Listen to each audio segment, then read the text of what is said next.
లో పిలిచి ప్రభుత్వాన్ని తిట్టించడం ఎంతవరకు కరెక్ట్ అని అధిష్టానం ఆగ్రహం వ్యక్తం చేసింది. ఇక బీసీ కులగణన చేస్తే అభినందించాల్సింది పోయి విమర్శలా అంటూ ప్రశ్నించింది. ఈ నేపథ్యంలో ఎల్లుండి హైదరాబాద్కు మరోసారి మీనాక్షి నటరాజన్ రానున్నారు.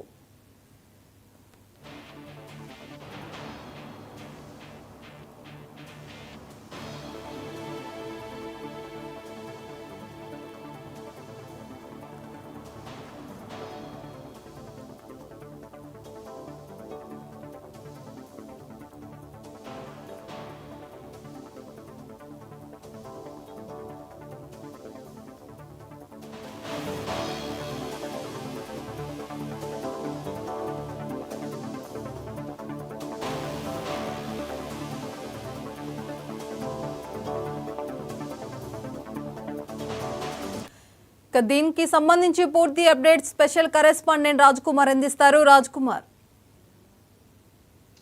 పర్వీన్, విహెచ్ ఇంట్లో ఏదైతే కాపు నేతల సమావేశంపై కూడా నిర్వహించిన నేపథ్యంలో ఏఐసిసి సీరియస్ అవ్వడం జరిగింది. ప్రతిపక్షాలను పార్టీలను పిలిచి ప్రభుత్వాన్ని తిట్టించడం ఎంతవరకు కరెక్ట్ అని కూడా అధిష్టానం ఆగ్రహం వ్యక్తం చేసింది. ఎందుకంటే రాష్ట్రంలో ఏదైతే బీసీ కులగణన చేస్తే సమర్థించాల్సింది పోయి ఏదైతే కొన్ని ప్రభుత్వానికి సంబంధించి వ్యతిరేకంగా మాట్లాడించడం ఏంటని కూడా ఒక్కసారిగా ఆగ్రహం వ్యక్తం చేయడం జరిగింది. దీనికి సంబంధించి ఈ నేపథ్యంలో ఎల్లుండి అంటే ఇప్పటికే ఈ యొక్క క్రమశిక్షణ చర్యల కింద ఈ విషయంలో తీన్మార్ మల్లన్ననే సస్పెండ్ చేయడం జరిగింది. ఎందుకంటే పార్టీ వ్యతిరేక కార్యకలాపాలకు చేర్పడుతున్నటువంటి ఎవరినైనా ఇసిపెట్టే ప్రసక్తి లేదని కూడా హైకమాండ్ నుంచి వచ్చినటువంటి ఆదేశాలతో ఇప్పుడు మాత్రం బీసీ నేతలైనటువంటి మున్నూరు కాపు నేతల సమావేశం కూడా జరిగింది. కాంగ్రెస్ ప్రభుత్వంలో మున్నూరు కాపు నేతల ప్రాధాన్యం ఇవ్వడం లేదని కూడా అసంతృప్తి వ్యక్తం చేసిన నేపథ్యంలో ఇలాంటి పరిస్థితులలో వీరందరూ కూడా సీనియర్ నేత అయినటువంటి విహెచ్ ఇంట్లో కూడా భేటీకి బీజేపీ, బీఆర్ఎస్, కాంగ్రెస్ సంబంధించినటువంటి నేతలు హాజరు కావడం జరిగింది. కులగణన సంబంధించినటువంటి ప్రభుత్వ కృతజ్ఞత సభ పెడదామని కూడా విప్ ఆది శ్రీనివాస్ ప్రతిపాదించారు.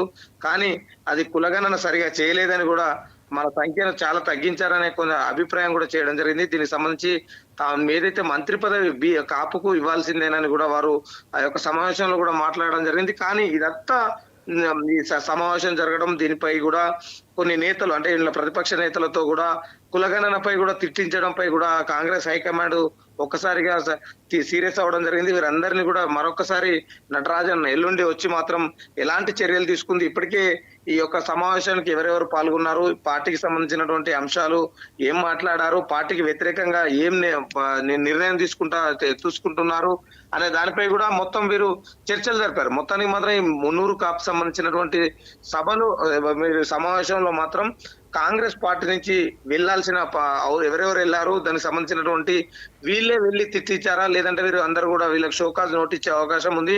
దానికి వీరు సమాధానం చెప్తే ఓకే, గానీ లేదు అంటే మాత్రం ఇప్పుడు ఎమ్మెల్సీ అయినటువంటి తీన్మార్ మల్లన్ననే సస్పెండ్ చేసిన విధంగా వీరిని కూడా సస్పెండ్ చేస్తే, ఎందుకంటే హైకమాండ్ మాత్రం చాలా సీరియస్ గా ఉంది. పార్టీకి సంబంధించినటువంటి రాష్ట్రంలో ఏం జరుగుతుంది, ఒక్కసారిగా అసలు పాలిటిక్స్ ఏం జరుగుతుంది అన్న దానిపై కూడా ఇప్పుడు హైకమాండ్ సీరియస్ అవ్వడం జరిగింది.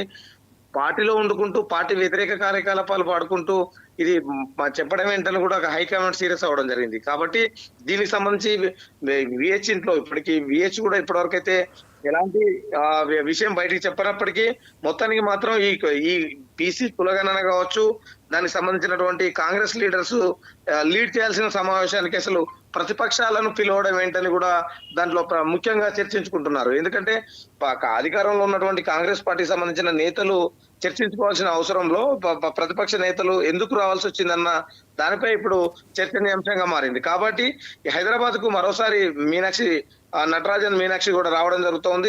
వచ్చిన తర్వాత ఈ యొక్క విహెచ్ ఇంట్లో సంబంధించినటువంటి అంశంపై ఒక దానికి సంబంధించినటువంటి షోకాజ్ నోటీసులా లేదంటే ఏం జరుగుతుంది అన్న దానిపై వారి నుంచి వివరణ కోరే అవకాశం ఉంది. Right, thank you Raj Kumar.